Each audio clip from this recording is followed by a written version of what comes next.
Hello. What's up, dude? What's up, my man? How's how's the StarCrafts going? Just laddering, just grinding. Hell yeah. It's aren't we all? Um, all right, man. So what I do with everyone, if you wouldn't mind telling me your race, your league, and an average, like a little quick summed up version of kind of how you enjoy or how you prefer to play, and let's get this shit started. Well, I main Protoss. I'm a Diamond 2 at the moment. And I don't know, I just like doing a 1v1, laddering on StarCraft, or FFAs, I guess, are pretty fun too. Sure. What kind of That sounds good. Good. Diamond two toss. What kind of styles do you play usually when you like? Are you a charge the Archon boy? Um, I try to go PvZ SKYTOSS, and then a Colossus build for PvT. PvP is a joke, so I just 2-gate Robo. Okay. Sounds good. Which matchup do you want to focus on today? Definitely PvZ. Okay. It's probably my lowest win rate. Uh, Actually, it is. okay. So yeah, that was actually out of everything you just said as well. PVZ sounded the most risky because I there's ways you can go about doing sky toss that are just like holy fuck, like you could die. And if you rush sky toss really fast, we'll see in your replay what you do. And if your build looks really off, I might just make you one as well myself that you could try to emulate. That's kind of what I'm looking for. I've seen some of your builds. I saw what you did against Winter, but I just don't know if I have the micro for it. Sure. My macro is pretty garbage too.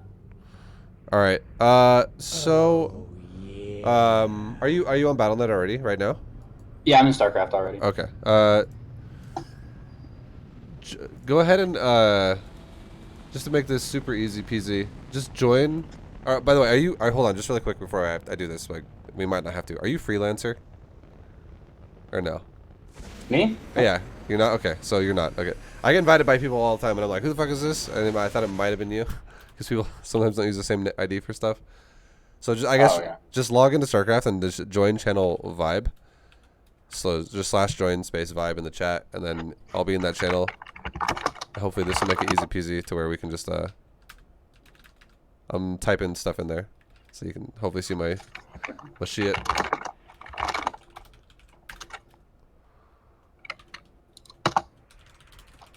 Frick, wait, one second, one second. All right, there it is, there it is. I'm in. Okay. Okay. You're in Vibes Raiders, dude. You're fucking. You went deep. I'm in everything. Okay. So I'll make you. I'm gonna make you lead, and then just go ahead and load up whatever replay you want. The replay you want to go into, and we'll break it down. We'll talk about it. Yo, I don't know. caffeine. You want to see like a loss first, or It like a very close win? it does not honestly. It does not matter if it's a win or a loss. I'm still gonna see how you play, and I can tell. Like just because you win or lose doesn't mean it was right or wrong. So just honest, if the best thing you can do for yourself would be give me a game that best represents what you do most of the time, regardless of if you win or lose. Oh gosh. Like yesterday, I got a bunch of replays in, and a lot of the sky toss was pretty weird. But Sure. I'll do one of the random ones that was pretty standard. Okay. That was a loss though. Because I mean, no matter what you do, I'll tell you how you could react to things, whatever we see. But then I'm still gonna see how your build goes, and that is the indicator of what's good or bad, opposed to like, if you win or lose. Yeah. Yo, Caffeine Dodo, thank you very much for the sub, dude. This one's Welcome. called Terrible Oracle Micro. I don't remember how this one exactly goes. It was one of my first ones. It was pretty standard sky toss. Sure. Sounds good. Sounds good. Okay. So, it's all fucked up already, dude. You should. Oh my god. Okay, I was gonna make a joke, but your phone just that was legit. My life for a hire. That was good. I could tell you're a Protoss player. Hell yeah.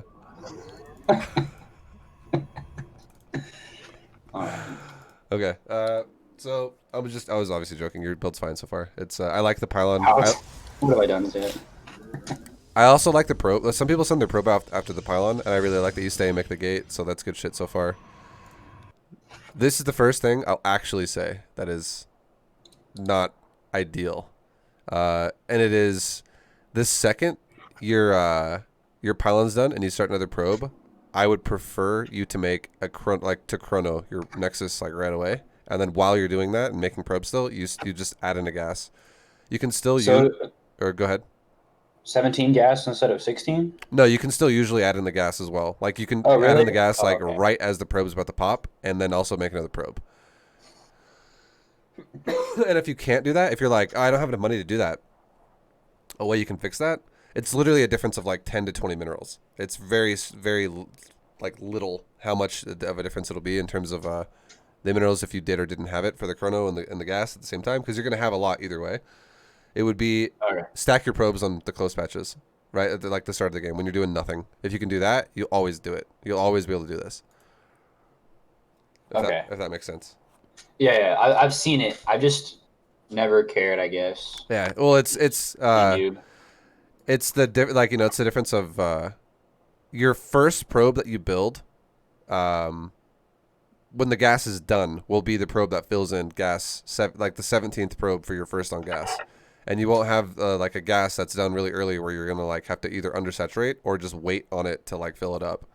So if you chrono right away and you make the gas right after, but you still maintain probe production, you'll just it just flows with your economy as best as possibly can be. Okay. And we'll see. We'll just see how late your chrono is. But right now it should already be going right now.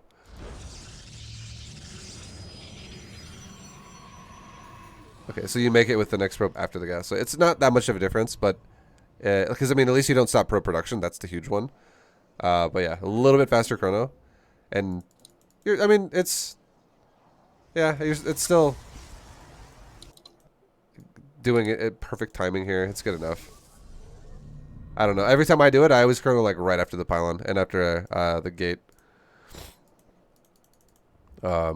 Just to like get probes out ASAP. I mean, okay. I'm being very nitpicky with that. It's very like what I just said, super minor. Let's not focus too hard on No, it. I was actually wondering about that because I've experienced with that before. I never quite figured it out. Yeah. Just the earlier the chrono, the better. When you can afford when you have the supply open to do it. And then it's the same thing with you. Immediately should be chronoing your Nexus again a second time, when your second pylon's done for sure. And I also like that you cut probes just for a sec right now to get your core. This is important. This is something I don't do in lower level leagues, just because understanding the concept of continuous probe production is really important for most people. But I really like that you cut right now because you're getting out that core really fast after the Nexus at 20 means you're already fully saturated on the mineral line anyways.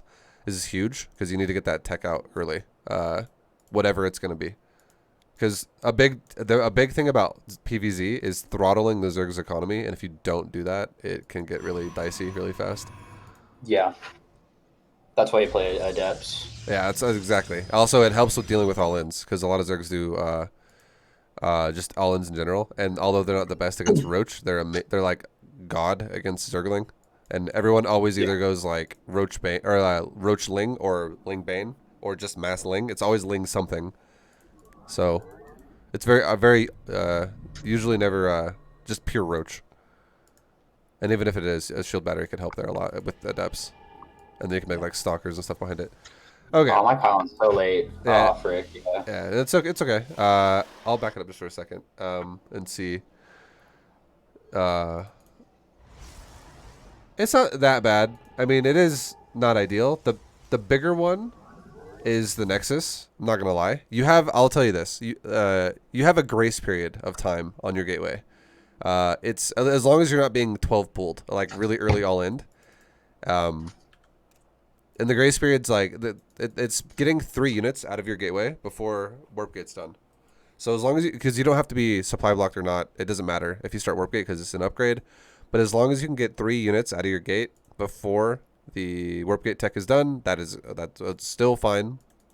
And as long as you build units constantly, you'll have like a window of like 5 to 8 seconds or so that the gateway will be idle, and then maybe around like 10 seconds the gateway will be idle, and then warp gate will be done, and then you'll finish it. So if you get blocked for like 2 or 3 seconds or 5 seconds for the initial gate, Again, not that big of a deal as long as you're not getting all in. If you were getting all in, though, I'd be like, dude, this is like, you're going to die. So obviously you don't want it to happen either way. But for this particular game, it doesn't really matter. The only thing that mattered was your Nexus. You got blocked for like 2 seconds on your Nexus, which is a little bit of a deal. But yeah, it's not the worst. Okay, and you just chronoed your gate and your Nexus. That's correct. That is correct. So I only get 2 gateway units. I do that every game. Is that a mistake? We'll see what your build looks like, but I would say ideally you'd probably want to go for 3 because the faster you go for SKYTOSS, the more risky your build is, and the less units you have, the more likely you could die. But we'll see what you do as a trade-off. That's a really early Stargate, and obviously I know you're going for SKYTOSS like really early, so it makes sense. This is also why it's super important to get that gas down early, and everything's saturated, and you did fine this game with that.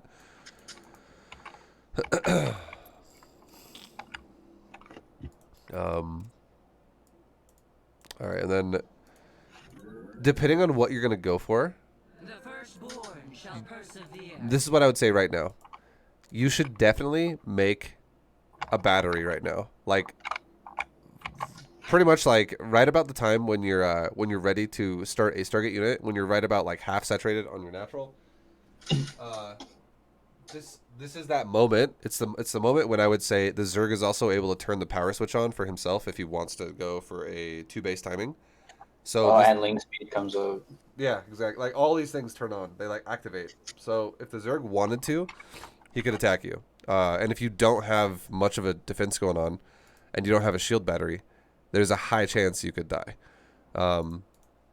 So I would say definitely right now add in a shield battery no matter what every time into your build right about this point. It helps a lot with dealing with, and I would say almost no matter what build you're doing at all. About the only one you could do that I would say you don't necessarily need a battery with is if your first adept goes across the map and goes to harass, and then and then that's like instead of making a stalker, you make an adept, and then your second adept also goes across the map to harass, and that is actually indirectly scouting. And if you see drone being made, and not Ling Roach and stuff like that, then obviously you don't need a battery because the dude's trying to defend his drones. But if you're not doing anything directly attacking him and also scouting him at the same time, and you're kind of blind right now, it should definitely be a battery. And then from there, we'll see what you do with the gateway. Or the Stargate. Probably should be an Oracle, in my opinion, if you're going to go directly into SKYTOSS. It is an Oracle, good. Agreed with that. It's a good choice. You wall off.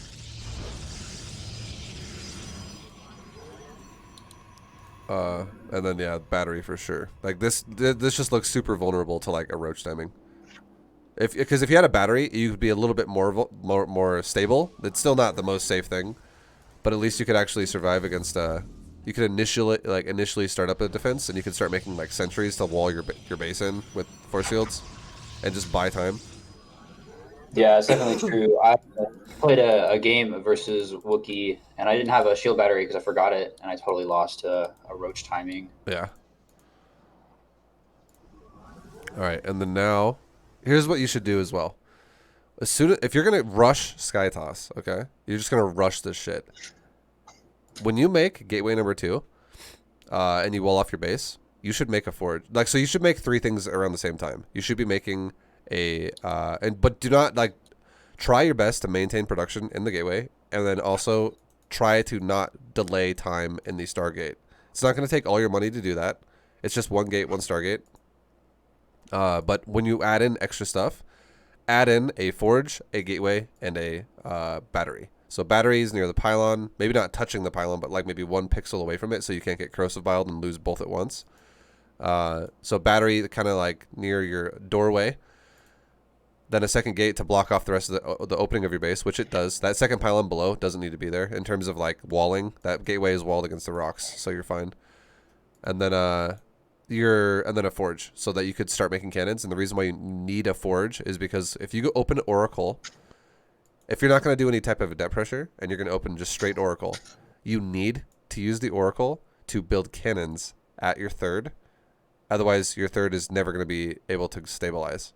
Like, the cannons have to be built, and then the cannons will never actually be built if you don't make oracles to go defend it. So it has to be like a combo thing where your first oracle could go across the map just like it is. That's totally fine. The timing of your probe, what it looks like is getting ready to go to your third base, is again totally fine. But what your second oracle could do is it could move out with like 2 adepts. And this is why making 3 units would be nice here. You could go stalker, adept, Oh. adept. And you could have 2 adepts body aggro the zerglings and also kill zerglings. And then the second oracle could cover the lings with its attack if the lings engage. And this buys you time to build a nexus. And what you could even do is you could build a pylon next to the nexus, but don't build it like directly on top of it. Build it like, again, 1 pixel away. And you could put adepts in like the little hallway between the nexus and the pylon. So it makes lings get really bad surface area, like 1 ling on each side. And then you could build cannons around it once the pylon's done. So no matter when he attacks you, you have some stability there. And then once the cannons are done, then you can grab your oracle that's defensive and turn it into an aggressive oracle as well. And the Zerg is also going to have to make a choice. He's going to be distracted because you have the ability to also attack him with an oracle in his base. And you could pick, if he doesn't have spores especially, you might just pick off like 8 drones or like 9 drones or something, which would be crazy. So that's kind of ideally how it should go. That's how you want to set it up. All right.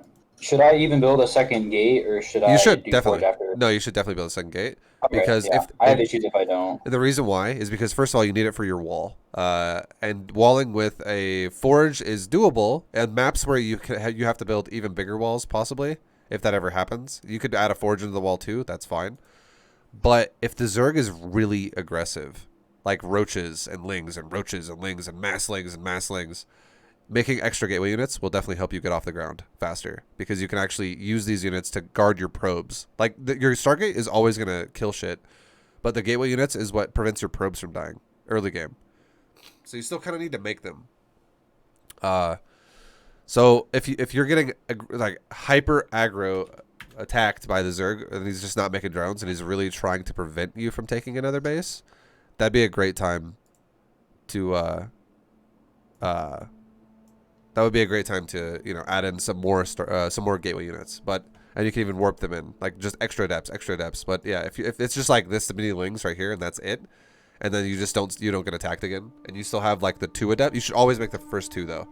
You just have the first 2 adepts sitting there at your third, and you're like, well, his lings are dead, or they ran away, and it wasn't very many of them, and they're not coming back, and now my cannons are done. Well, then you're good. You don't really need to worry about it anymore. It's basically a choice of. You have to gauge his aggression, and then you make more or you don't based on that. Because I'll tell you this right now, even if this is the one thing that a Zerg player will realize over time, and Protoss player, you know, the better you get at the game, the more you realize this.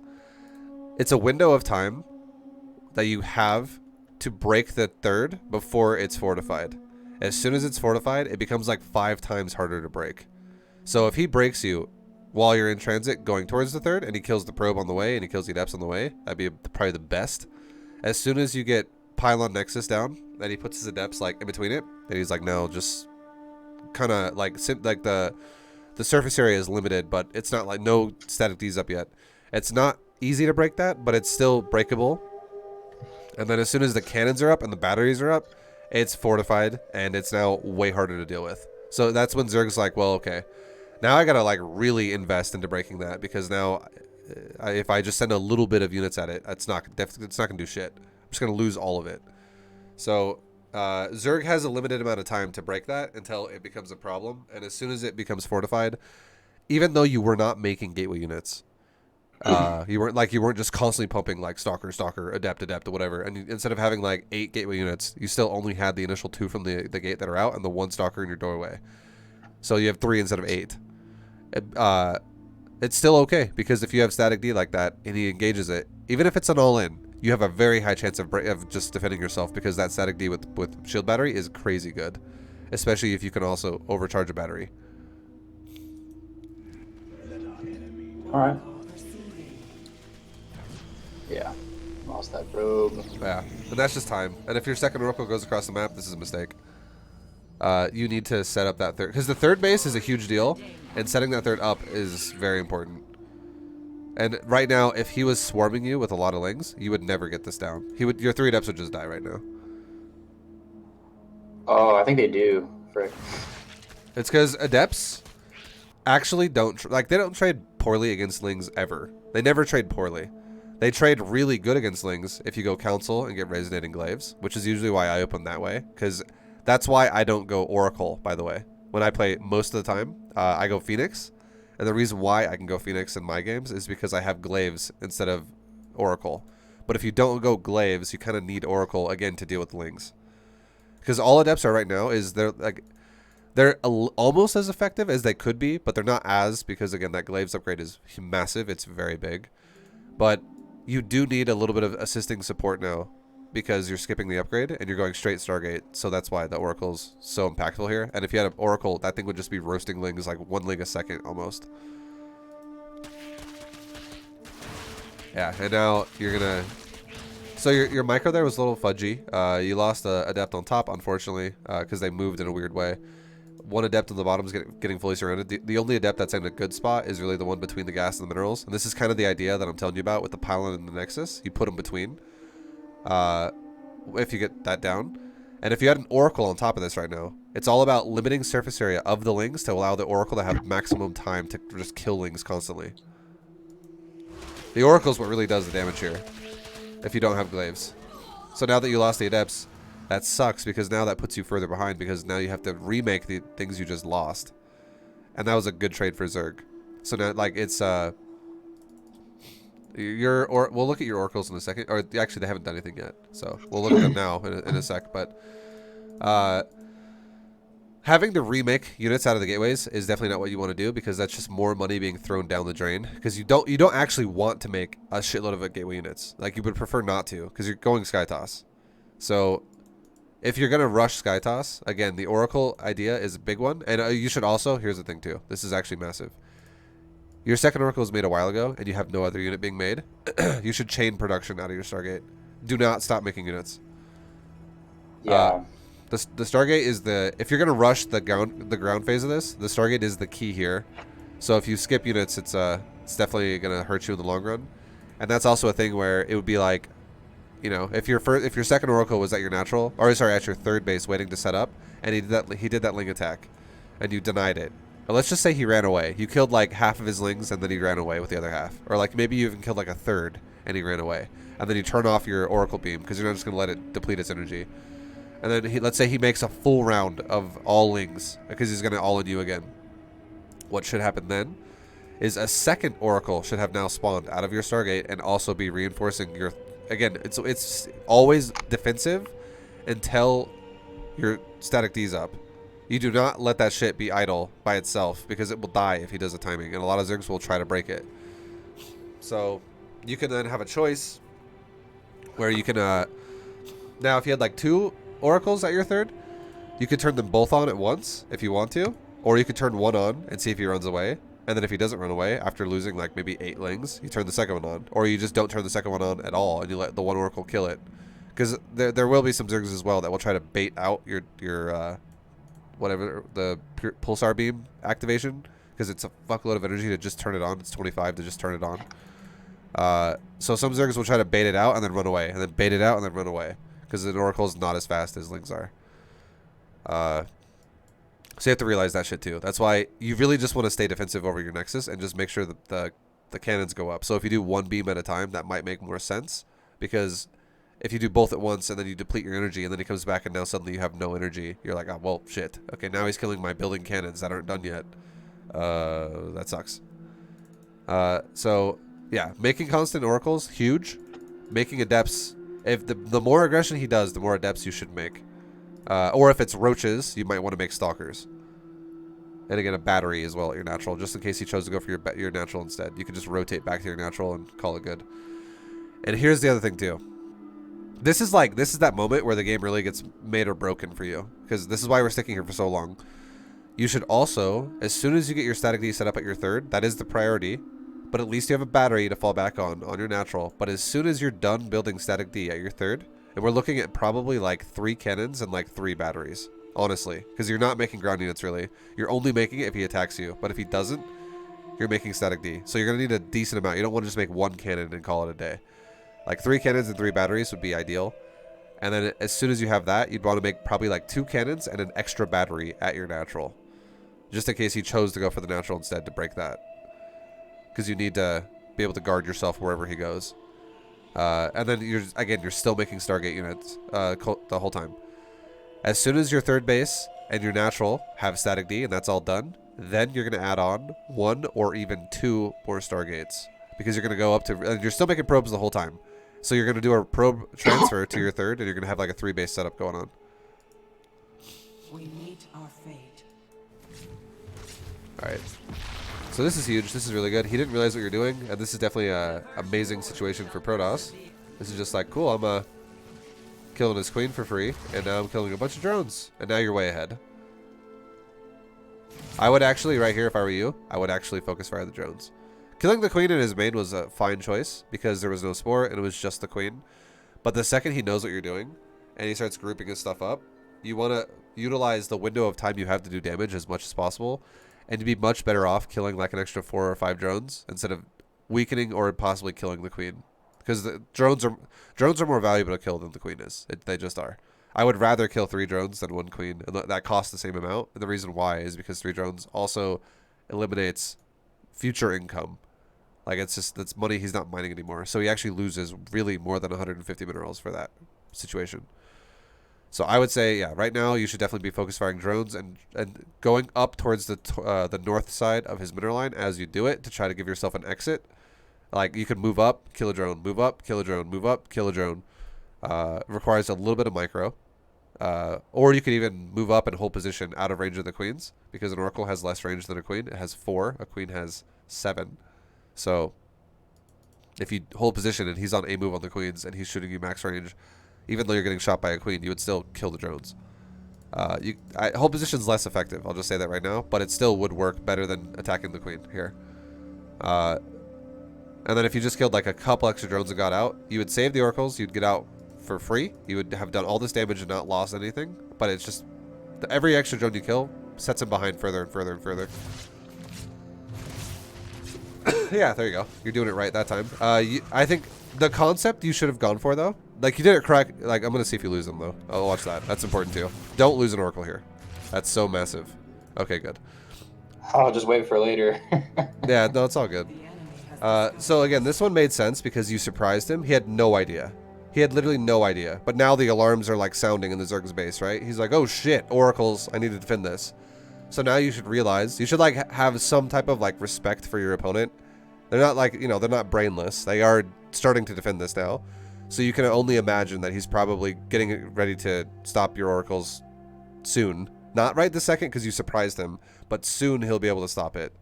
So this is just, that was amazing to kill the queen there, because now you can just let your shit freely kill drones all day. You're like, cool, cool, drone, drone, drone, drone. But the second this happens and you go down to the natural and you see another queen, I would say expect there to be a defense. Always, it would just be like, you'd be playing someone in like bronze if this guy was like, oh, I just have 1 queen and I'm not even like making anything to defend you. Like, it's, you know, I'll just lose everything again. Like, it's like no respect for your opponent if you think that that's how bad of a player he would be in this situation.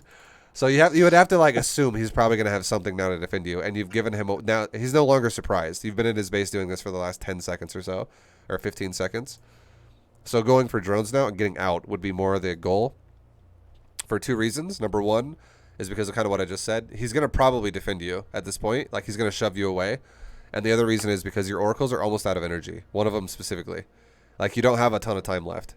So you have limited numbers of auto attacks here. And if you really think about it, if you have a limited number of auto attacks to either kill the queen and then you're done, or kill like 5 or 6 drones and then you're done, you would be better off killing some more drones and then you're done. So that would just be, you know, that's what you should think about now. You should be like, well, I'll just finish the job, kill drones, get out. And if there was like a spore already done here, let's just say he only made a spore in his natural because he thought you were going to come from the north side.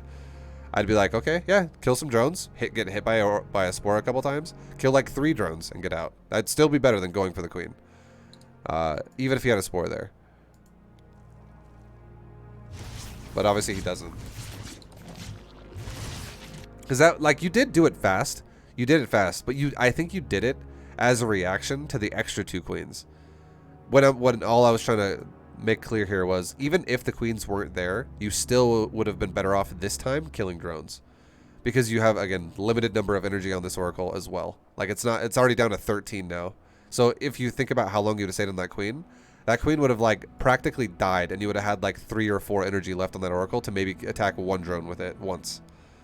Because the energy goes down pretty fucking fast on an oracle when it's activated. But that was good at the end. Like you did still get the job done of what I would have liked you to have done. But if, let's just say you killed like 6 drones at the end there, you could have killed like 9. You could have killed roughly like 9 or so.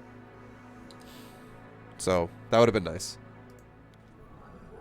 But still good. Still really good. That was a great opener for you. Aggressively, great opener. Defensively, not so great. But I will also say this too. This is also a big deal. This could still happen the way it did. But you have to realize something, okay? This is one thing you have to understand. If you are going to leave your second Oracle defensive, you don't have to make more than 2 Adepts unless he's doing a big fat all-in on you. Then you make more as a response to that because it'll happen early and you'll know it's happening. However, if you're going to do a double Oracle attack like you just did, you really need to keep making Oracles, and your third Oracle should go to your third base. Like you do need an Oracle in some way, shape, or form to defend your expansion when you take it. So that would mean your third base would be a little delayed because you're waiting for a third Oracle rather than a second Oracle. And that would be okay, though, if you get a lot of damage done. If you kill, like, 19 drones, that would be okay. Or 18 drones. That'd be good. So that would still be worth justifying the little bit of a delayed third. Because that's massively crippling to the Zerg player. But just, yeah, something has to happen to him, though. Or something has to happen to your build, is what I'm trying to say. For you to actually stabilize the third. Because if you just run 1 or 2 or 3 Adepts out there and that's just it, that have no upgrades, and you just go, hopefully we can take it with that, you're never going to take a third against good Zerg players. Ever. And if a good Zerg player also knows you're going Stargate and they have spores and queens, and they just zone out your oracles, and you commit really hard to oracles like this, and then they keep denying your third, that's how you're going to lose. A third base is like critical here to getting SKYTOSS, because SKYTOSS is way too expensive for 2 base. And you don't even want to stop at 3 base either. You want to literally go to like 4 or 5 bases. Like, it's actually insanely expensive. That's why a lot of times SKYTOSS, usually you don't rush SKYTOSS. Usually you transition to SKYTOSS. That way you can stabilize map control and base count with something else, and then you go into it later on. So usually that's what you'll do. But you can still rush it, and I still think you can get Masters League while rushing it. But here it is again, like, right? He's going to overpower you a second time. So that whenever that shit happens, now that your Adepts are dead, now there's nothing to guard the probe. Like, obviously, the Oracles are going to be nice to guard the probe eventually, because you can kill the Lings, but there's nothing to actually guard the probe now. So you have to make another set of Adepts. So although, again, your aggression was great, so is Zerg. His aggression's also great.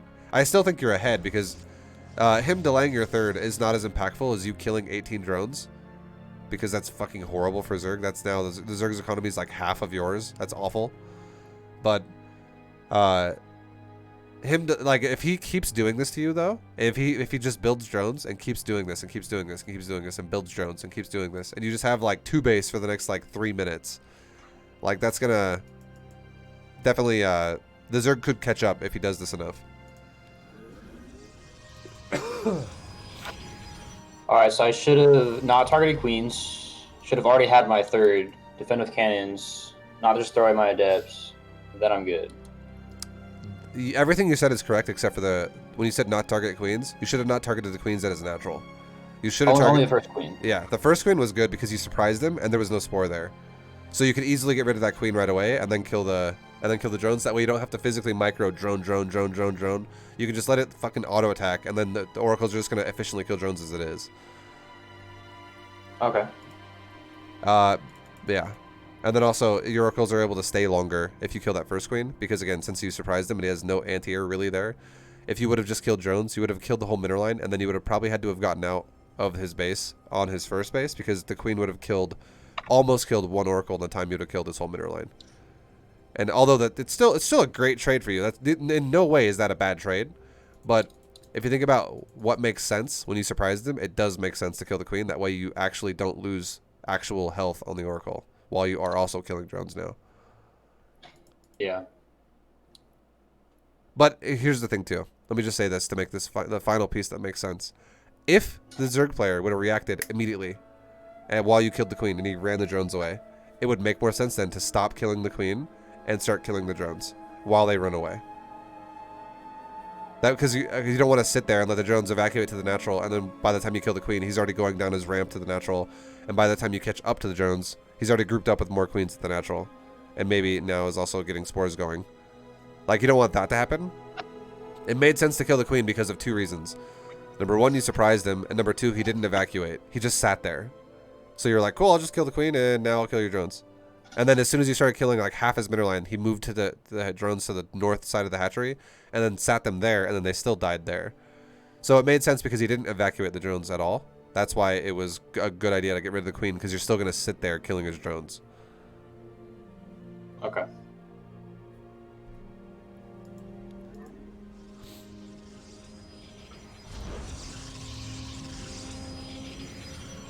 And again, this third base, super vulnerable, because,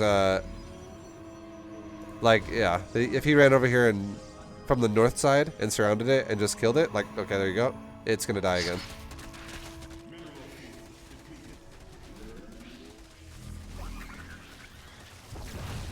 So, the adepts are massive here. You have to have them, and unfortunately for you, like, 5 or so have died already, up to this point in this game.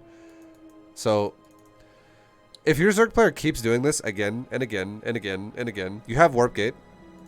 You can totally just, if you don't feel safe, again, you should not feel safe either, like ultimately, until your static D is done. But you should definitely maybe add on an Adept or 2, or do a couple rounds of Adepts. Just stick them around the pylon area, or something, like where it's not going to have full surrounds, like in the middle of nowhere. Keep the adepts next to the nexus for minimal surface area, and also it reduces surface area that lings can just hit the nexus with. So the fact that you're putting the pylon and the adepts against the nexus is a double benefit for you, because it reduces surface area on not only the adepts, but also he can't fully surround the nexus anymore to just kill it right away. You could even build a second pylon on like the left side of the nexus or something, so you could have more like on the other side of the nexus basically. So you could have more surface area of your pylon fields. Yeah, it could be spread further around the nexus itself, and then you could now add in a comfortable like spread out cannon battery setup, and you could surround the nexus with that too.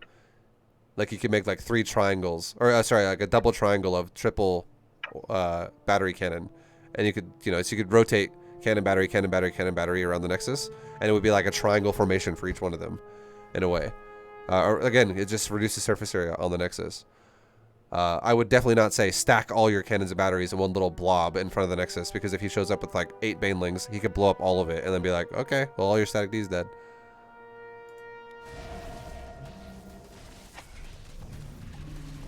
And then now, since you have no adepts, all these lings on a move are killing all of your probes.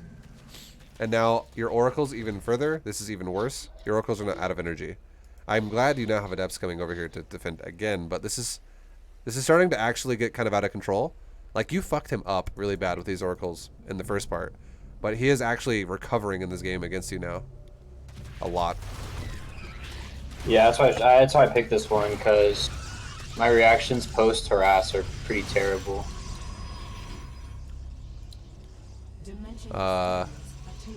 Just make sure you keep making probes and stuff like that too the whole time. I know you've been doing a decent job of it so far. You're not doing it right now though. Again, this forge should go down much faster, as we talked about before. Because again, the second the pylon's done at your natural, or at your third base, the second the pylon is done, you're starting static D. You're not waiting until way later. Like, that's a priority. Because again, you should feel unsafe until it's done. And then again, as I was saying before, as soon as your static D is done at your third, because it's very vulnerable, you should then start static D at your natural. And this does not overwrite probe production and Stargate production, but it's just added on to it. Like, you just add it in, because you'll definitely be able to afford it. You add it in whenever your Stargate's producing and your probes are already producing. And then if you realize, okay, yeah, he's fucking super aggressive, I'm afraid my adepts are gonna die, add in more adepts. Or if you're like, he's got roaches, add in some stalkers. And then keep going oracles, but now you have some gateway units to support the extra aggression of Zerg. The firstborn shall persevere. As soon as you get static D though, as soon as you're done with, like, okay, both bases have static D, I'm now able to make units off of multiple Stargates. Again, I told you to go up to 2 or 3 once you're done making static D. 2 or 3 Stargates are fine at this point in time. You'll eventually go to 3 no matter what, but you could start with 2 and then go to 3, or you could just immediately go to 3. I don't really care either way. That would be a situation where once you go to that and you're now producing out of multiple Stargates, you don't really need to ever make gateway units anymore, unless you until you're at that point when you're ready to go into like Archons and Templar. Because you're gonna have enough air units to deal with, like, you know, any type of ground timing he throws at you, with just pure Oracle or whatever. Okay, like these cannons, I don't like them. The placement of your first 3, I'm not a fan. It's too exposed because they're stacked up to a degree, and they're also way in the front.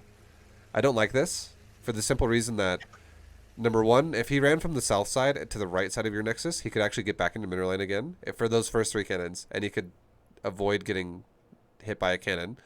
And then the fact that you're making 6 cannons right now for your natural, and you have no defense, 6 cannons for your third and nothing for your natural, it's an overcommitment right now. I do think eventually you should make more cannons than 3 at your third base, but this is way too early in the game to make 6 cannons on your third. Yeah, it's just expensive as fuck. You don't need 6 at this point. It's an overreaction. And I don't like how you're stacking them as much. Like, I wouldn't mind stacking them a bit like this when you're ready to make like 8 cannons per base and like 6 batteries per base, then that's fine. But again, when you have like 3 cannons, I would love it if you made, like, let's say 1 on the top side of the Nexus, touching the Nexus, between the gas and the mineral line. Just like north of the Nexus. Another one to like the right side of the Nexus, near where that pylon is a little bit. Maybe like up one and right to the one of the pylon where your adepts are. Just like in the middle of that spot between your gas and mineral line again. And then another cannon like that's a little bit more aggressive on the front side of your Nexus, on the left side of the Nexus. So it would be like, again, like a triangle around the Nexus, and then you could make if you were to like think about it in your mind, where if you had like the triangle, you turn it to the right a little bit, okay? That would be like now where you'd want to put your batteries. You'd put a battery to the top right of the Nexus. You'd put another battery to the bottom left of the Nexus. You put another battery to the top left of the Nexus. So it'd be a battery would go between all 3 of your cannons. And again, the reason why you would do this is because it would not only cover your Nexus from every angle. Think about like mutas as well right now. What if this dude rushed mutas and he went to the back of your mineral line, and he just sat there behind where the cannons could range him, and he's just popping probes and not getting attacked for it? Like the top right of your mineral line, if there was mutas here, nothing's going to happen to them.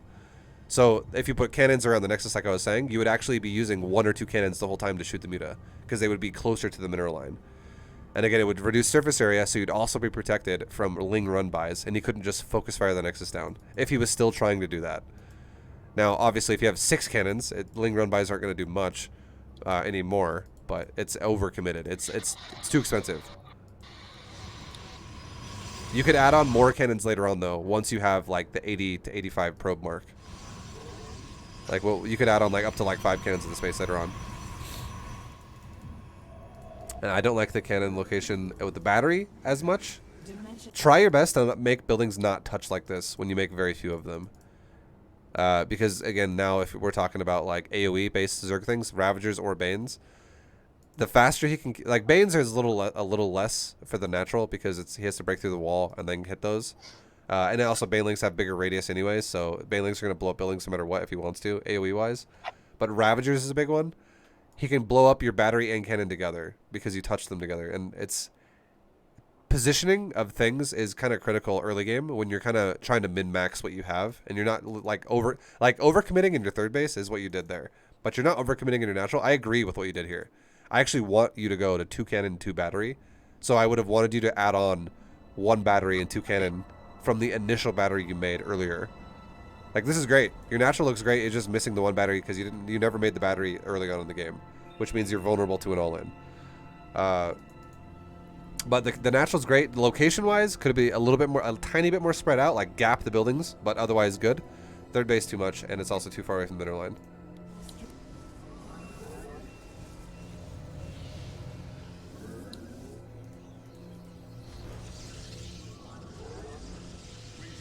Okay, now I'm looking at your build again a little bit more.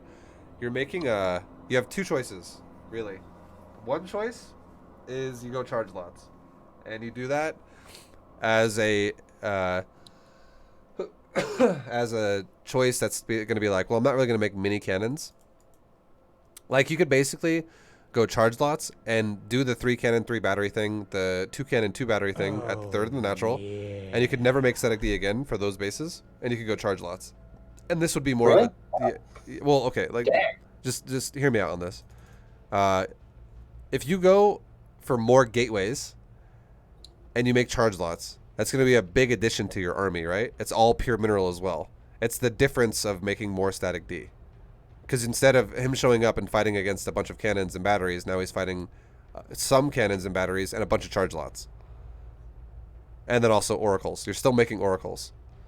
And I think the number of oracles you're getting into here is good. I think you could actually stop here with the next couple that are spawning, because you're going to have like 13 or so.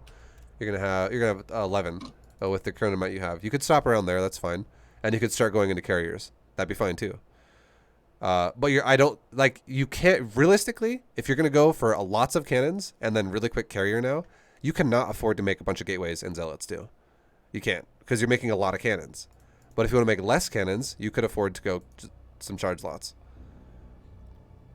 It's just, there's no fucking way you can afford to make constant production of 4 gate charge lot and also 3 Stargate carrier, while also making info for this war.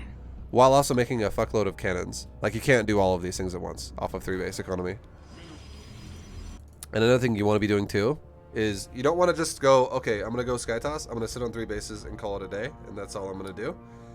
You also want to be taking a 4th base now really fast, and now that you have a lot of oracles, you're way more protected against run-bys and stuff like that. And also, you got to think about it like this too. The second your 3rd base has static D set up at it, and I was telling you that's when it'd be like, okay, well, now you feel a lot less pressure, because that static D is a fortification for your 3rd. You're way more comfortable now. You should be immediately taking your 4th base then too. Like, you now do the same process to your 4th base. It's just easier because you have more oracles to work with. So I will say, this game, you are staying on 3 base way too long, because we're already at 9 minutes and you're still 3 base. That's definitely why I lose this game. One of the main reasons. Yeah. And here's the thing too. You actually, I don't honestly think you should go charge, because the way you play definitely doesn't synergize with it. Because think about this too. You got a charge upgrade. You got extra gateways. You haven't made a single charge lot yet, and you've had this upgrade done for a while. You've had 4 gates for a while. You haven't actually made a gateway unit in a while. I feel like this is just one of those things that you did just in case you need it. Like, you might have made it for, like, what if I get attacked? I might need more gates and charge. But realistically, if you're gonna do that way, that route, it needs to be something you're doing the whole time regardless, because it's where your money's going. But if you're making more static D, you don't need to do it. I mean, getting charge eventually is a good idea, but getting it this early is too early. Oh no, not this. Oh no. Yeah. Okay, I can't watch. That was great. No, that was actually the best thing that could have happened. So what you should have done there is probably, you have a choice. You have a choice, and the choice you made, I'm gonna try and make this make sense for you. Number 1, you were not constantly making oracles for the start of the game. That attack would have been better if that was what you did. Number 2, you're transitioning to carriers. That attack makes no sense because you're transitioning to carriers as well. Like, what you just did was, think about, like, if I'm going to rush into a Zerg's base and try to overpower a mineral line and, like, kill his army as well. I'm going to dive his fucking base. It makes more sense if you're fully committed to that. If that's, like, if that's the timing you're going for. But every time you stop making oracles, every time you, if you transition to something else, if you're not utilizing the Stargates as much as you could be, if you're chrono boosting something else, if you're, you're not just maximizing Oracle as your primary focus, it means that your timing is weaker and weaker and weaker and weaker and weaker than it should be, if that's what you're going to go for. And it means the chances of it failing are going to be higher. And now that you've also chosen to, this is the biggest one as well, is I mean, the two big parts here are you did not make oracles the whole time, and you went for that timing, which is not great.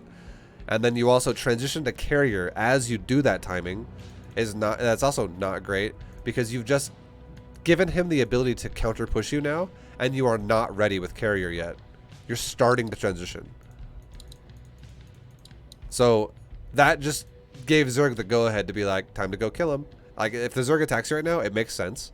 And if you only have like 1 or 2 carriers, maybe 3, and he's got like 30 Hydras, like your carriers are going to have a hard time actually, you know, doing anything there because you don't have enough interceptors to overpower his army. So what could have happened if you're going to transition to carrier, the thing that would have been more, like, would have been better for you would have been taking a 4th base, using those oracles defensively, and then being able to guard yourself if he breaks your 4th, if he tries to, because now you have a strong defense outside on the map where he doesn't have the benefit of creep and the benefit of queen and the benefit of spore crawler. Okay. So you're taking one anyways. This is, again, I would say this. Your base expansions and stuff, it's just continuously risky over and over and over. And good Zerg players are going to fuck you over for this repeatedly. And yeah, here he comes. He's now attacking you. And this is not the scariest amount of Hydras, but it's also enough to still, I would say, if he doesn't fight over the top of like cannons exactly at the same time as your carriers, he could kill all of your interceptors easily, and then your carriers becomes like, they just become like paperweights. They just do nothing. And he actually spots your 4th and he just goes to kill your 4th. That's exactly what he should have done. This Zerg is now actually ahead. So you had a lead like crazy earlier, and now the Zerg does. Because he is now limiting your economy. He was on your 3rd, and now he's doing it on your 4th. And you still haven't lost yet. You could still get to a scary death wall of carrier. It'll take you longer. But now it's putting you in a situation where you really can't take mistakes anymore. Like you have very limited amounts of money to work with, and if you take a bad fight ever, you die because you'll never be able to make the army that dies again.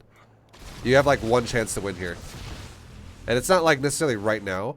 I would say this is definitely screwing you over a bit because you're leaving the carriers in the front. They should definitely pull back and micro because again, everything that dies cannot die anymore.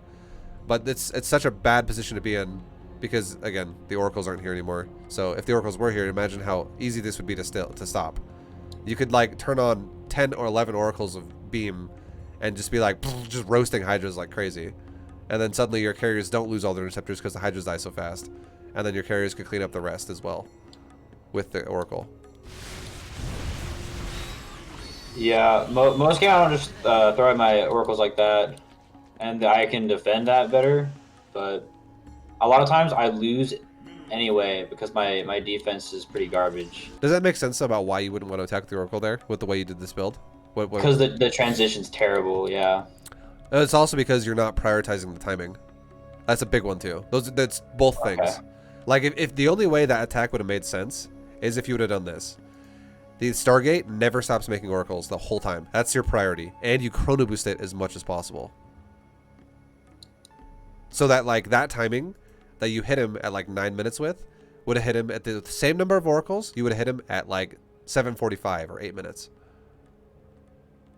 Because that's the focus, right? That's the goal. Like you can't say my timing of 11 oracles will be the same if I leave the Stargate idle for 30 seconds throughout the course of time, like 7 seconds here, 9 seconds there, 8 seconds here, 4 seconds here. I'll just, you know, leave it idle here and there, and I'll never chrono boost it after the first time. And I'll just do the one chrono only. You compare that kind of a build to a build that's like, I'm never, 0 idle seconds, and it's chronoed like 11 times. Between the 7 minutes of build time that it's going for. I chrono it like 11 fucking times. Like, that is not the same thing, right? There's one of them is going to have way more oracles way faster than the other. And the one that has way more oracles faster would make more sense to go for a dive of oracle into his base. If you're instead chrono boosting your probes, your nexus, that kind of stuff, it makes more sense to do something like expand again faster and use the oracles defensively because although you don't have that sick fucking timing to hit him with, you have more time now because to defend yourself because the Zerg doesn't just spawn into your base. He has to walk across the map. And in the time it takes him to walk across the map, you still get more time to get more oracles out because that's the defender's advantage concept right there. And then also he doesn't get the benefits of all the other things we talked about like creep, spore, static D, queen, all that shit. He doesn't get that as a part of it anymore. It's just Hydras in the middle of nowhere. And your Oracles now fighting off creep have an easier time to just engage and capitalize on just like killing the Hydras really fast. Because they can't really kite. They don't have the coverage. They're the Hydras then are also vulnerable.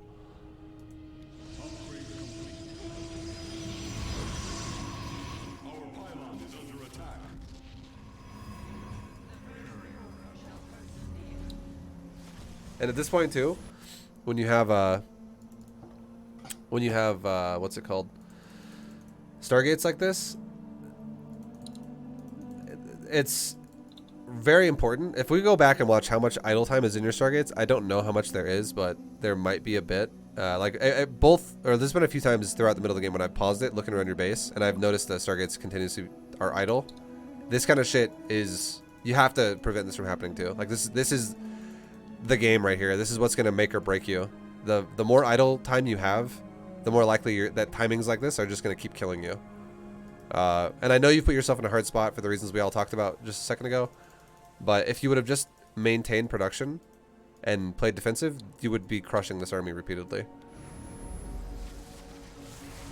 Because what I'm watching you do right now is you're still making adepts. I do not want you to make adepts anymore. Like at this stage, you should be out of adepts.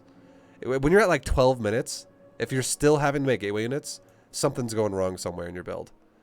Like the only time you really should feel the need to make adepts is when you are you don't have all the Stargates that you need. And 3 Stargates is, I would say, the minimum of what you need. At this point, you should probably be past the point of having to make gateway units. And the thing that's crazy too is you're making adepts, and the adepts still don't have resonating glaives. These actually suck ass if you don't go for a council for glaives. Like these adepts now are actually still like they're not worth what they cost against a bunch of Hydras. It's nice that you're combining them with carrier. If they had glaives, they'd be much better. You could phase them into the Hydra, and then it would be a big problem for Zerg. But no glaive adepts are not great here. And I'm seeing you have to make them because you're feeling pressured, and you're feeling pressured because, and the fact is, like, you're prioritizing the gateway production over the Stargate production. And your build is about the Stargate. So that's a huge deal. Yeah. Glory to the Daylon. There's so much time on your Stargates not being utilized again. And there we go. Now you're starting where it wants. New chrono boost. That's correct. Chronoing carriers and making carriers is definitely the correct thing to do. And then there's the probe boy going up there, mining some minerals. Okay. So you should expand again. And now this time around, this is do or die. Like you're either going to lose the game right now or you're going to stabilize. But this needs to be done though, because you're going to... The only way around this, if you don't expand right now, is if you sit on your main base, or on your 3 bases, until you max, and you expect to never lose that army once, and you win the game with that army. That's the only way, but that's even scary if the Zerg decides, you know what, as soon as you move out with that army, I'm just going to base trade you. Because you're like, well, fuck, okay. I can't rebuild my base, so I have no money for that. So that's scary. Like, there's a lot of problems that come into that for you. So I agree with the expansion choice right now, but just know, again, this is not like, oh, you're doing a great job right now. This is, like, you're expanding from a situation where you're about to die. So it's definitely this is like do or die for you right now. This is scary. And it's because of the lack of coverage of expansions, which delayed them for so long. And the attack you did was definitely a throw for sure. And yeah, like, the next 4 minutes, I lose my base probably like 4 times or something. Sure. And what should be happening here again, the second these pylons, like the Nexus should be going down as well already. But the second the pylons are done, there should be a focus on static D, static D, static D. Like the pylon is, the first pylon over here finished at like 1322 or something. And let's see how much time goes by before you actually build static D. 1322. Let's speed it up. Okay, he kind of just suicides in for a second. You start static D 50 seconds late. And now you're taking a fight outside in the middle of the map. I disagree with this too, because if you started static D at 1322, a cannon's build time is 29 seconds and a shield battery's build time is 29 seconds. That is, it's taking you 50 seconds to build these. You could have easily had some cannons and batteries to guard your base with. Your army could be sitting kind of like to the right side of the gas near the 4th. So it's mostly covering the 4th because it's the most exposed base right now. But you could easily rotate back to guard your 3rd, and the cannon battery would help you on the ramp, where it would be tagging the hydras and shit like that. Basically, you'd have static D coverage all over the place to guard yourself with, to help you assist in the fight whenever you take a fight. But if you make static D, it makes no sense to push forward and fight him in the middle of the open. This is just impatience, and it's just like you potentially throwing the game away right now. And although this army size and everything for you doesn't look the worst versus what he has, it's still going to be not as efficient as it could have been, for sure. Because the only time you should actually feel confident to push forward and be like, hey Zerg, I'm gonna fuck you up, is when these ground units are not adepts and zealots, but instead are archons and high templars. Then you can push forward and be like, hey Zerg, take a fight with me, and I'm gonna storm the shit out of you.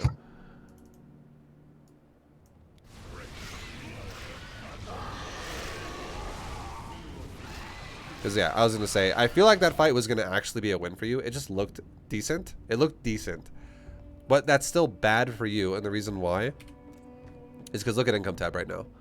Although you have more probes than he does, he's mining a lot more than you are, and the reason why is because he's contained you on 3 bases forever, and he's on 5. And his bases are not, like, all super oversaturated like your 3rd is. Yeah.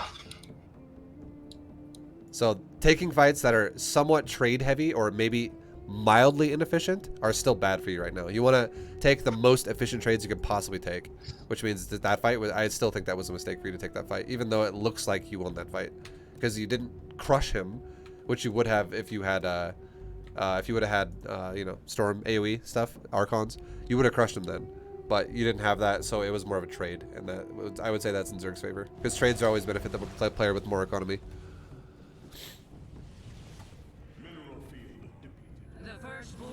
Yeah, now the move out you're doing now, again, this is not necessary. You don't want to move out until you have the same concept I just said a second ago. Now you just lost all your adepts. You just lost a carrier so far.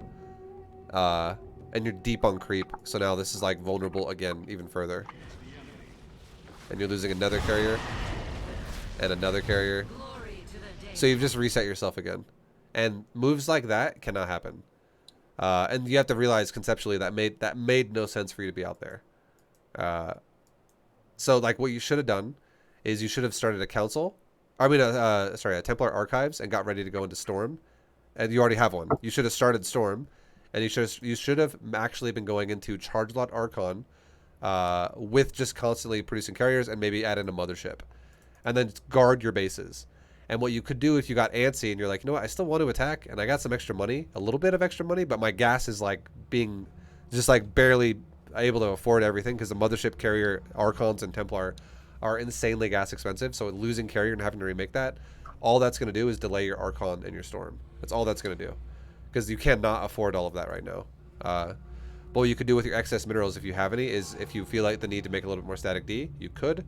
And at this stage, when you have the 80 probe mark and you're actually mining off of more than just your first 3 bases, and you no longer have to build buildings and stuff like that, because you have all your tech done, all your pylons are done, all this shit's done, you could then do charge lot run bys.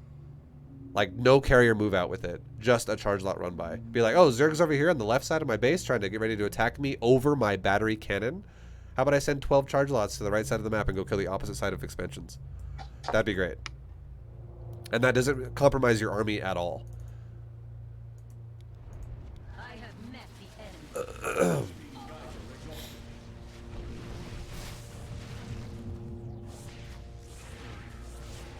And now, you see how timid you are here?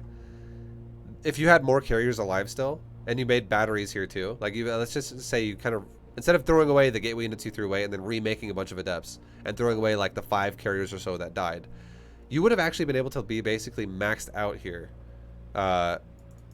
With the previous army, you just like disregard everything up to that point. But the army you just threw away in the middle of the map, kinda, and on his creep, if that was still here, and then you had everything the new carriers that are spawning and stuff like that. All this stuff was here. And then you had more battery cannon at this base. you could have taken this fight right at that cannon battery, and you would have beaten this army. This army is not the most intimidating, but what's happening is it's with how whittled down you keep getting smacked down into. You're now feeling timid to the point where you have to sack the base, and if you sack this base, the game's over anyways. You don't win, and the reason why is because look at your main, it's depleted. Look at your natural, it's very close to being depleted. Look at your third, it's still got a bit, but not a lot. My point I'm trying to make here is if you let this base die, you will never max out again, ever. And if you can't ever maintain it just to max out one more time, you'll never there's no way you're ever going to beat a Zerg that can fight you. And maybe you take a great fight, and maybe the Zerg loses a maxed out army, but you only lose like 30 supply out of let's say you're like 180 and you lose 30 supply down to 150, but Zerg loses everything. With the money that Zerg has, because he has the whole map right now, he could just remake a maxed out army again before you attack his base. Like realistically. So this is right now the game. If you let this base die, the game's over.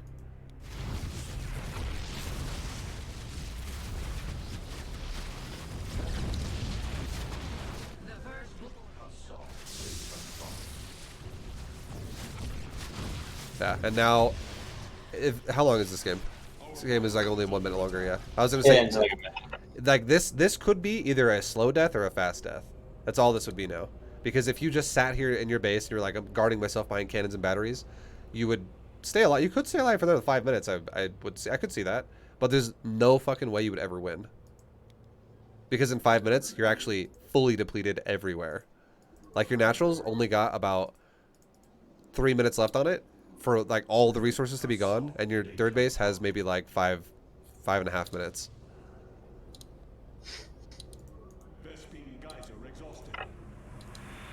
Maybe like 6 minutes on your third. But yeah, like your main fucking gone. Natural is getting even lower. One of the patches is about to disappear on your third, or on your natural. And now you're taking the fight again forward, and you have to do something. I mean, you're dead either way. But again, you died when the fourth died, because now you don't have enough money to fulfill your dreams anymore. Your hopes and dreams of wins. It's all gone. So we'll just let it go a little bit faster, and yeah.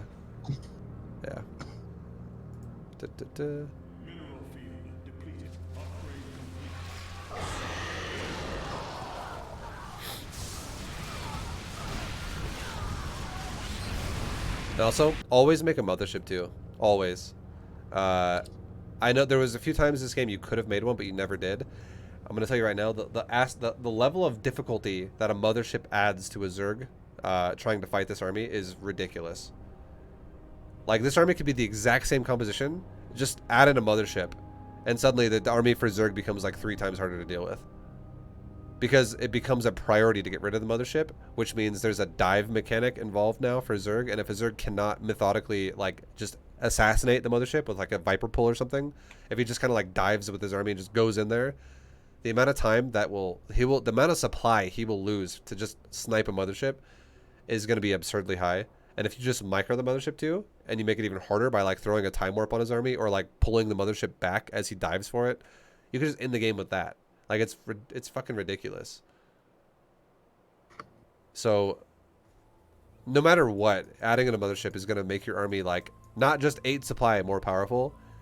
It'll make your army like twice as powerful as it was before because of the annoyance it adds for Zerg.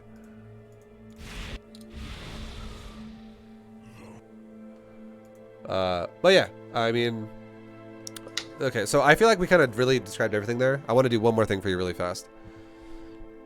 Go ahead and leave that game. And I'm going to make you a build, as I was saying before, to have an example from. Okay. All right, and then I know I talked a lot, and you're more than welcome to ask questions. If there's anything about what we just talked about that you are unsure about, or it doesn't make sense, no matter what it is, feel free to ask. And I can, I'm going to make a build for you that is, sorry, I know you're about to talk right there. You're like, oh, okay, fuck you, vibe.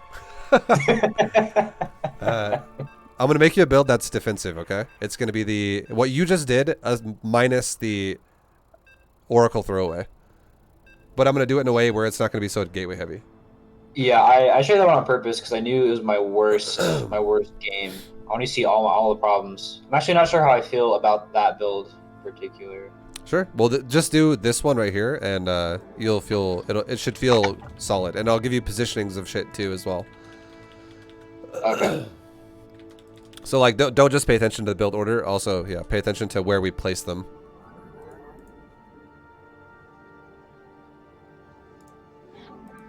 Would a chargelet focused instead of cannon focused build be? I don't want to say better because that sounds naive, but more effective. You'll still make charge lots no matter what. It's just you rushed them is the point that I didn't like. You made them before you even tried to make a fourth base, and you made them like before your third was even set up fully.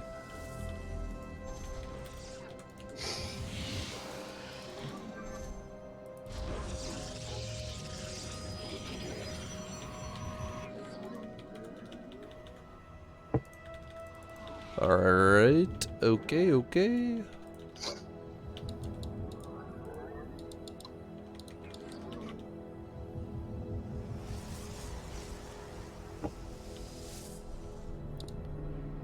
Alright, so you would go scout, whatever, go back home, it's all G.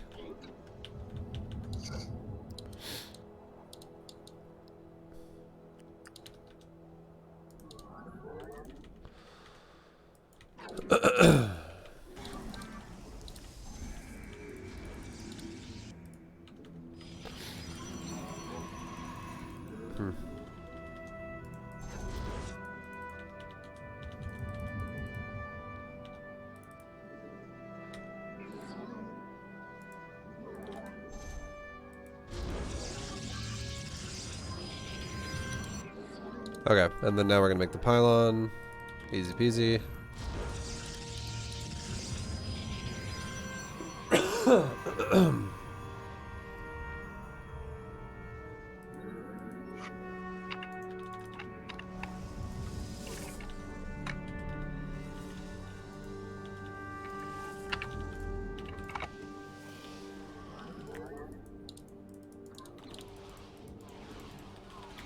Okay, so now we got our main base fully saturated. Everything's looking great. Are you taking it? What's up? Is warp gate first safer? Yeah. Like, well, you make them both at the same time. And the reason why is because you don't know if he's going to be all in or not. Okay, that makes sense.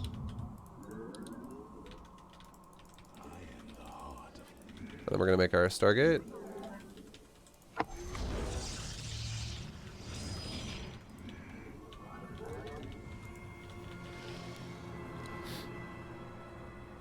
In this game, we are not going to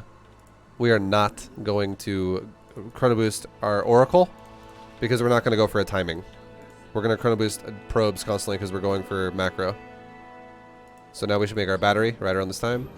We should make our second gateway right around this time. And then we should be making our forge also right around this time. If you hide the forge in your main, it seems less obvious that it's SKYTOSS.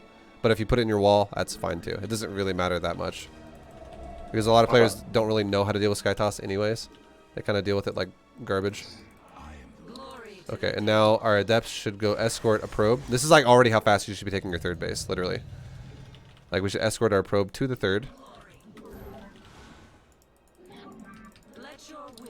And then the adepts could like chill here for a sec in the little choke point.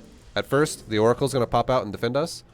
Make our nexus, make our pylon, and as soon as you do that, you can rotate the adepts forward, put them in here, make another oracle, and the first oracle is about to spawn and guard. And now if we get attacked right now, we have the ability to warp in more units if we need to. If you don't get attacked, you don't need to warp in more. And the second the pylon's done, static D.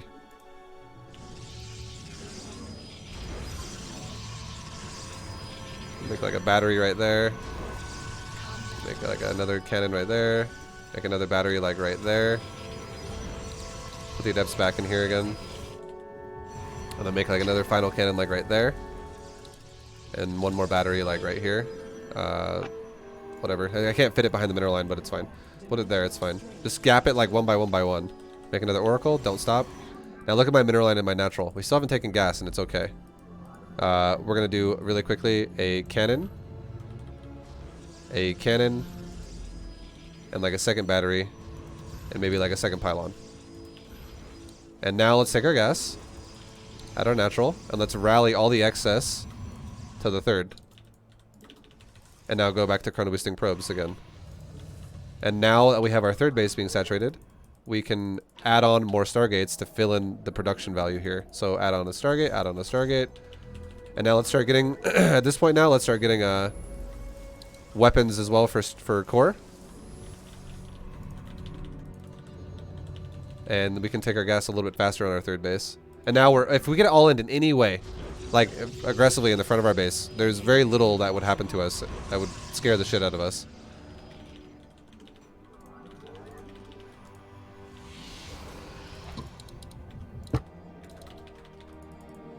And now we can even, at this point, once our static D is done and we kind of like stabilized it, take our oracles and our adepts, and let's go to the next base and do the same thing again. Saturate the gas at our third really fast before we do it, because we have, now we're starting to explode. Now take our pylon, same shit again, put the adepts in the center of it.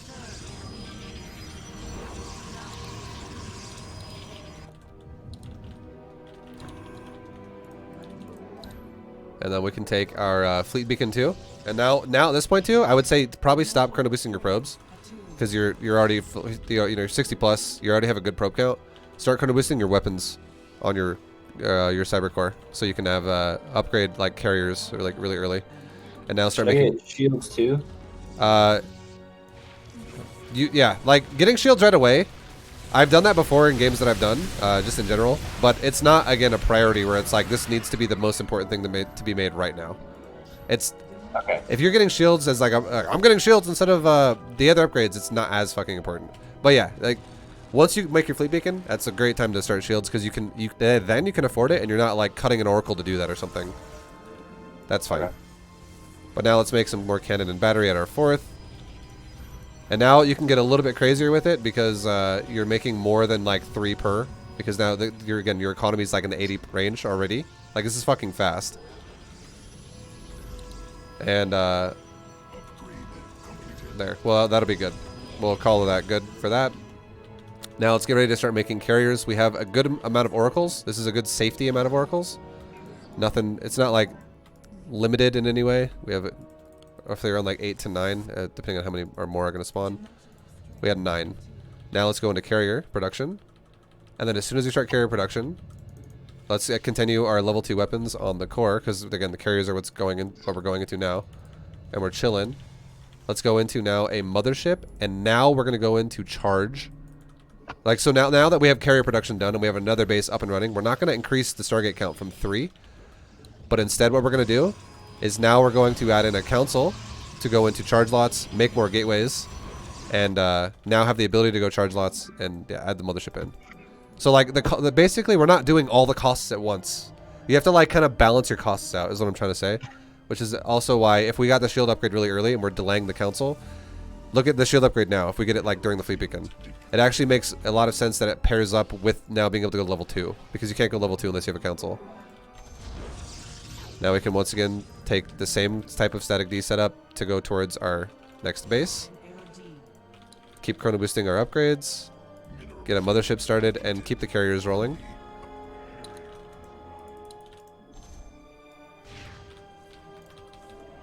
There's 2 of them, and then we can start transferring probes from like the main base and stuff to the other bases. And now we can start getting cannons at the forward base. And we're getting close to maxing out here before 10 minutes with shitloads of static D.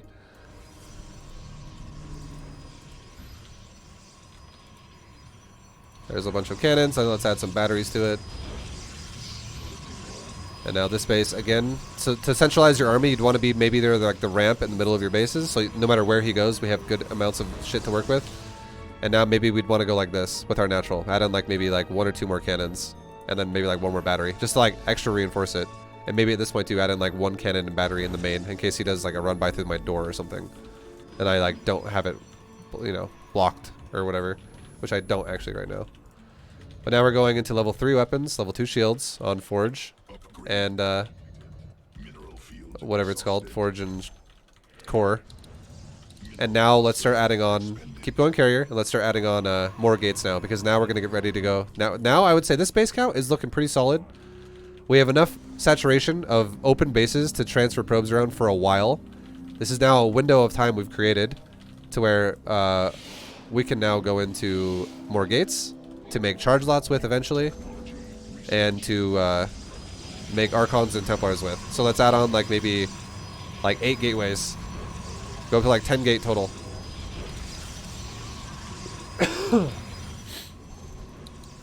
you go, there's 8 more gates. And then send that probe out to go somewhere else. There's our mothership. We can also add in a robo now too for detection. Get storm. And keep chrono boosting. Now we have a lot of Nexus, we have a lot of extra chrono. Now we can also chrono carriers to just finish off the max. And then spend the majority of the rest of our chrono. Well, because we can still maintain chronoing carriers now and also chronoing the upgrades. The upgrades are definitely the most important thing to chrono here. And then now, this is still, I would say, do not move out right now. Don't just be like, okay, I got my army, time to attack. This is how a lot of people fucking play this game, and I disagree with it entirely. Attack with your oracles only. Now is when it'd be a great time to go do that suicidal shit you did, where you're like, fucking YOLO, bitch, and then, they all die. I'm actually not gonna kill shit here. I'm just gonna let these all die. Let's just say it was the worst attack of your life, and you were like, wow, that attack was awful. Replace that supply now with Archon and Templar, because that's Death Ball. Oracles are not Death Ball. Like, you can maybe have one for like Revelation, but even then, don't worry about Revelation until you're like already Master's League or something higher, because it's just gonna cause more problems for you than it's gonna help you, honestly.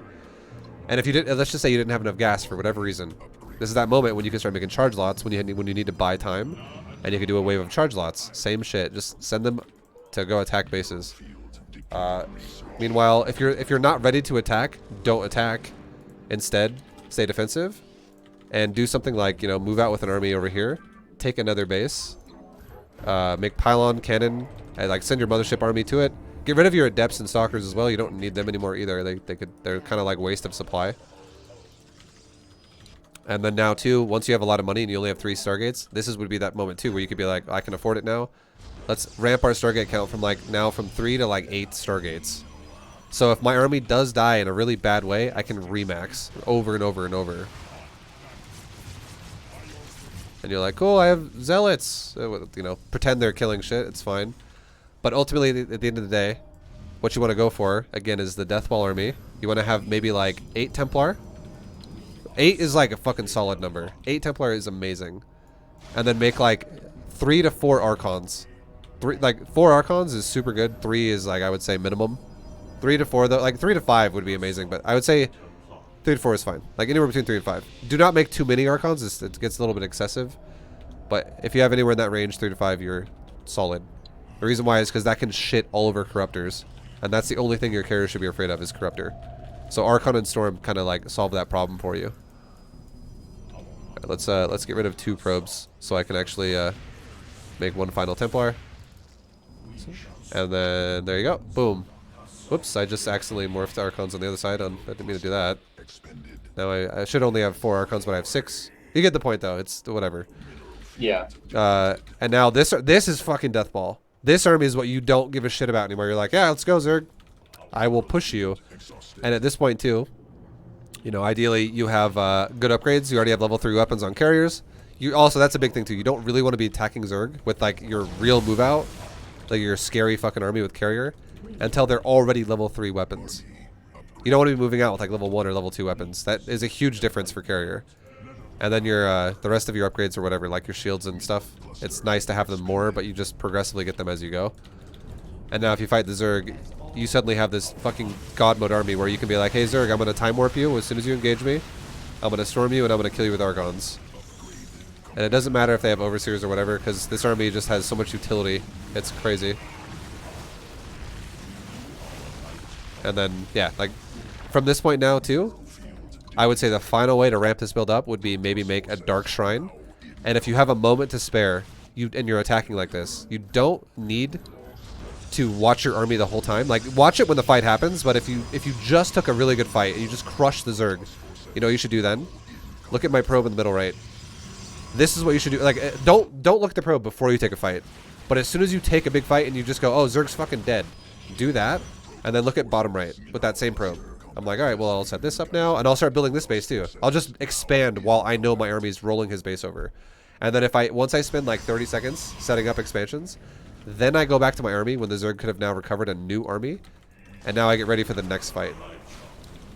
But if you just took a big fight against Zerg and you just crippled them and killed everything, they're not going to suddenly be able to recover in seconds and be like, oh, Zerg's back again in 1 second.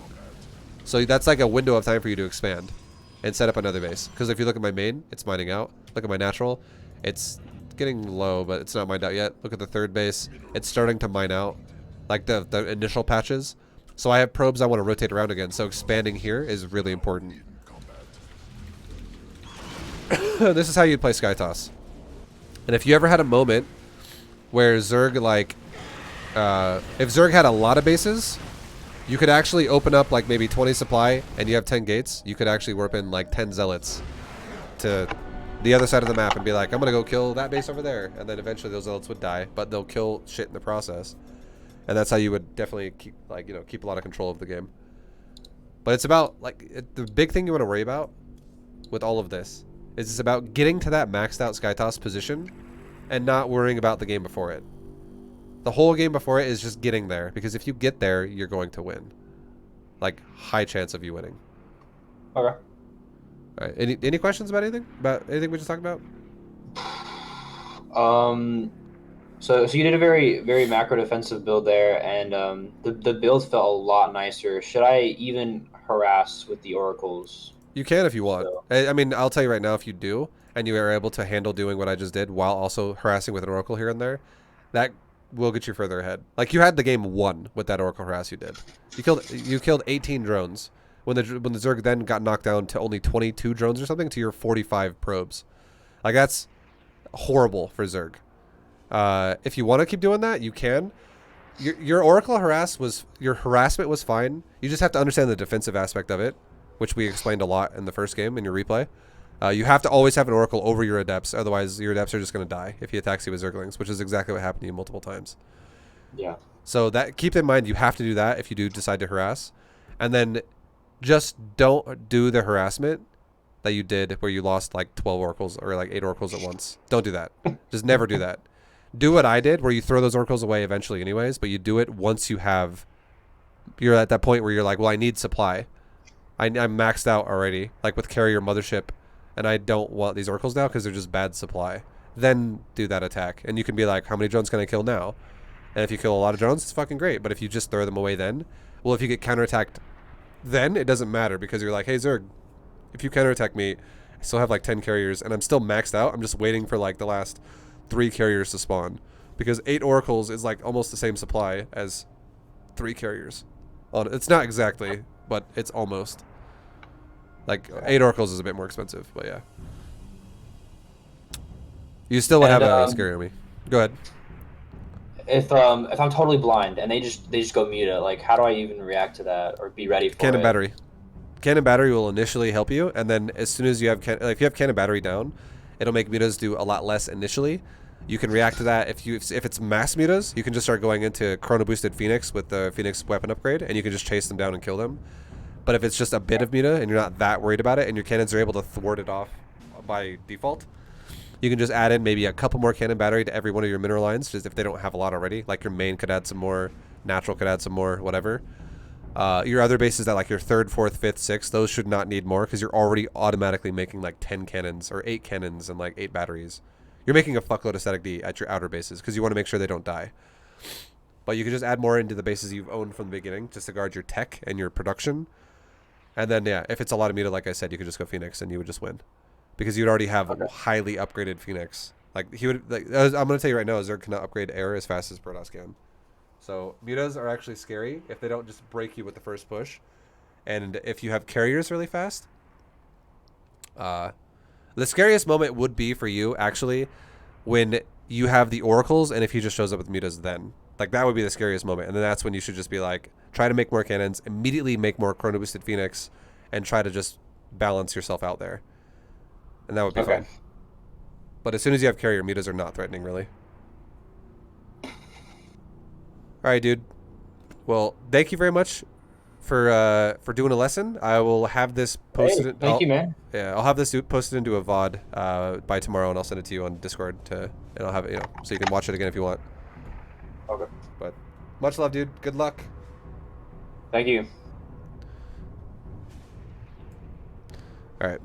And also shout out to Wally. Wally was was the one again who purchased this lesson. So Wally, if you're listening or if you watch this at some point, thank you again, Wally, for another gifted coaching lesson. But guys, thank you for watching. I will see you in the next one.